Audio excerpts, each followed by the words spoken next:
की वजह से हो रहा है। तुम्हारे गाल की तिल की वजह से कुछ नहीं हो रहा, लेकिन हाँ, तुम्हारी वजह से हो रहा है। तुम इस घर में लक्ष्मी का रूप लेकर आई हो। सब बात ठीक है राज, लेकिन मैं माँ से और झूठ नहीं बोल सकती। मैं कल ही उन्हें सब कुछ सच सच बता दूंगी। नहीं रोशनी, अभी हम कुछ नहीं बता सकते। अभी हमारी शादी को ज्यादा दिन भी नहीं हुए। तुम माँ के दिल में अपने लिए थोड़ी और जगह बना लो, उसके बाद में पक्का मैं ही माँ को सब कुछ बता दूंगा। इस तरह से दिन गुजरने लगते हैं और शकुंतला के घर में खुशियों का आना लगा रहता है। शकुंतला अपनी बहू से बहुत प्यार करने लगी थी। एक दिन शकुंतला रोशनी के कमरे में गई। बहू, ओ बहू, कहाँ है तू? माँ मैं बाथरूम में हूँ, नहा रही हूँ। अरे देख तो मैं तेरे लिए क्या लाई हूँ, जल्दी बाहर आ। अब मैं क्या करूँ? मेरे पास तो काजल भी नहीं है, अब चेहरे पर क्या लगाऊं? राज तुमने अच्छा फंसाया मुझे। माँ आप अपने कमरे में जाइए, मुझे नहाने में थोड़ा टाइम लगेगा। मैं खुद आपके कमरे में आ जाऊंगी। नहीं बहू, तू जल्दी से निकल कर आ, मैं यहीं बैठी हूँ तेरे कमरे में।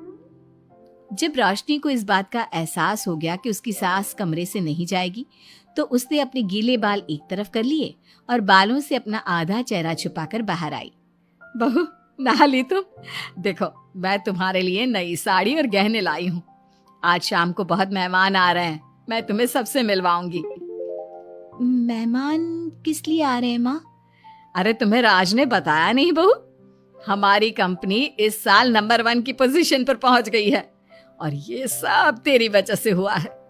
चलो मैं चलती हूँ, मुझे शाम की बहुत सारी तैयारी भी तो करनी है। जब शकुंतला रोशनी के कमरे से चली गई, तब उसकी जान में जान आई। शाम को पार्टी में बहुत बड़े बड़े लोग आए थे। शकुंतला ने अपनी बहू को सबसे मिलवाया और उसकी खूब तारीफ की। पार्टी में सब लोग शकुंतला के सक्सेस का राज पूछ रहे थे, तो शकुंतला अपनी बहू और उसके दिल की तारीफ कर रही थी। एक दिन शकुंतला अपने बहू बेटे के साथ घूमने गई। आज हम घूमने आए हैं तो देखो मौसम भी कितना प्यारा हो गया है, लगता है बारिश आने वाली है। शकुंतला के इतना कहते ही जोरों की बारिश शुरू हो गई। रोशनी और राज कुछ सोच पाते इससे पहले ही रोशनी के गाल पर काजल का तिल बह गया और शकुंतला ने ये सब देख लिया। अब शकुंतला के गुस्से की कोई हद ना रही। तूने मुझसे झूठ बोला? तेरी इतनी हिम्मत! कल वही मैंने तुझे इतना प्यार किया, तुझे अपने बेटे से ज्यादा ममता दी, और तूने मेरे साथ विश्वासघात किया। मैं तुझे कभी माफ नहीं करूंगी। माँ, इसमें रोशनी की कोई गलती नहीं है। मैंने ही कहा था इसे ऐसा करने के लिए। रोशनी ने कई बार आपको सच्चाई बताने की कोशिश की, लेकिन मैंने हर बार उसे रोक दिया। क्या तूने कहा था? क्यों किया तूने ऐसा? कितना बुरा दिन था वो जब मैंने तुम दोनों की शादी करवाई, और तुझे शर्म नहीं आई अपनी माँ को धोखा देते हुए? तो माँ, मैं और क्या करता? अब तो पीछे ही पड़ गई थी तिल वाली बहू के। आपको कोई लड़की भी तो नहीं मिल रही थी, और मैं रोशनी को बहुत प्यार करता हूँ, उसके बिना नहीं रह सकता। हाँ, तो अब इसी के पास रहे। मैं तुम दोनों की शक्ल नहीं देखना चाहती। ले जा इस झूठी और मनहूस लड़की को मेरे सामने से। माँ, कल तक तो रोशनी बहुत भाग्यवान थी, आज ये मनहूस हो गई। अपनी सोच बदलो माँ, चेहरे के ऊपर तिल होने से कुछ नहीं होता।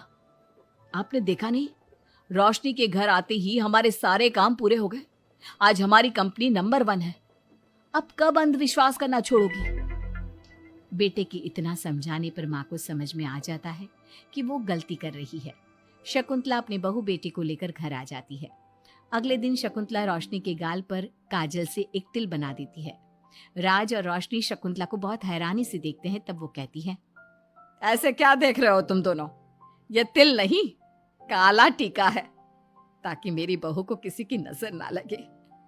शकुंतला की बात सुनकर सब हंसने लगते हैं।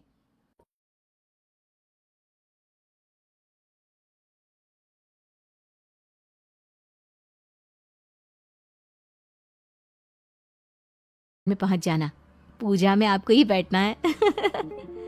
ये सुनकर ससुर जी आग बुबला हो जाते हैं। कहीं नहीं जाएगी ये, इस घर की औरतें बाहर नहीं निकलती। तू तो इंजीनियर है इसलिए तुझे इजाजत दे दी, लेकिन ये तेरी सास 4 अक्षर नहीं आते इसको। अरे रहने दे, क्यों पैसा बर्बाद करवा रही है? सास को डांटने की आदत ससुर जी को जो लग चुकी थी, सास बहू की ओर देखती है। तो माँ जी, कल वक्त से तैयार रहना। ससुर जी, आप ही तो माँ जी को कहते थे ना उन्हें पैसे की कदर नहीं है, तो अब वो खुद ही कमाने जा रही हैं। अरे और क्या पापा, देखिए मीना ने कितना अच्छा बुटीक खुला है माँ के लिए। अरे रहने दो, ये कुछ नहीं कर पाएगी, गंवार कही की। ससुर की रजामंदी ना होने के बाद भी सास काम करती है, लेकिन ससुर भी ससुर होता है। एक रोज सास देर से घर आती है। कहाँ घूम रही थी? या कोई वक्त है घर आने का? घर का ठेका क्या आप मर्द लेंगे? अब लगोगी रसोई में, क्योंकि तुम्हारी बहू रानी भी नहीं आई अभी तक। पापा, आज बाहर से ही मंगवा लेते हैं। आज बहुत ज़्यादा काम था, किसी की शादी का पूरा कपड़ा सिलना था। कल उन लोगों की ट्रेन थी, खुद बैठ कर काम करवा कर गए हैं। बहू, ये पैसे हैं आज के गल्ले के, ज़रा संभाल ले। ससुर देख रहा होता है कि कैसे कल तक जिस औरत को वो बुरा भला कहकर डरा कर रखता था, वो आज उससे ज्यादा कमा रही है। देखता है कितना दिन कमाती है। ससुर अब रोज कोई ना कोई ऐसा काम करता जिससे सास का काम बंद हो जाए। फिर एक दिन, हे भगवान, 10 बज गया, बुटीक खोलने का वक्त हो गया है, लेकिन ये मेरी साड़ी, इस पर ये क्या गिर गया? पता नहीं किसने क्या डाल दिया, अब क्या करूं? सास दोबारा अलमारी से दूसरी साड़ी निकालती है, फिर उसे प्रेस करती है और किसी तरह बुटीक पहुंचती है, जहां पहले से ही कस्टमर खड़े होते हैं। अरे क्या हो गया? लगता है काम चल गया तो मैडम के भाव बढ़ गए। पता है, इस धूप में पिछले आधे घंटे से खड़े हैं। पता होता तो वो बगल वाली शॉप में ही दे देते। अरे माफ़ करिएगा, वो क्या हुआ ना, तैयार होकर निकल ही रही थी कि साड़ी में सॉस गिर गया। दोबारा साड़ी चेंज की तो आप आई। ठीक है, लेकिन अब आ गई है तो ज़रा जल्दी से कपड़े दे दो, हमें जाना है।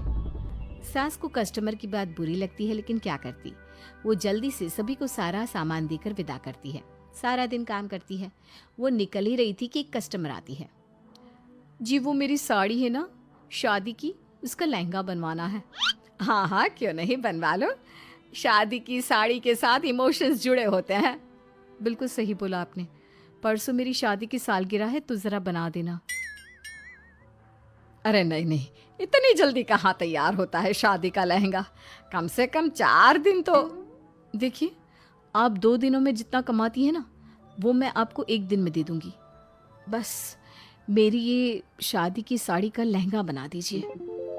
सास को भी अब पैसे की लालच आ जाती है। वो सोचती है कि वैसे भी कोई अर्जेंट काम नहीं है तो वो मैनेज कर लेगी।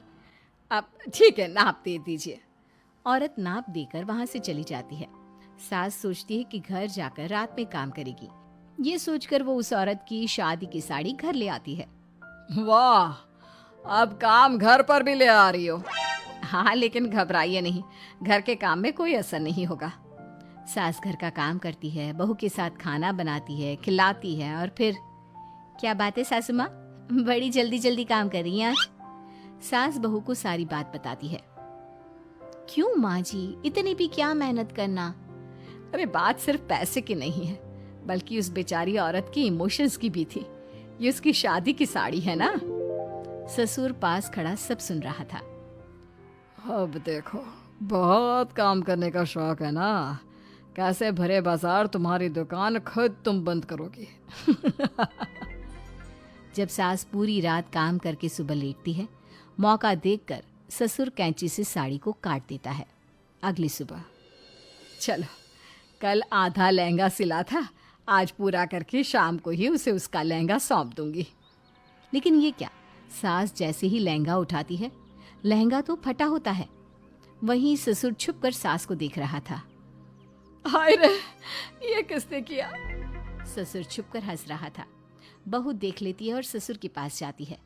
पिताजी, आपसे ऐसी छोटी हरकत की उम्मीद नहीं थी। आप खुद ही दुकान बंद करेगी। ससुर वहां से चला जाता है। सास भी वहां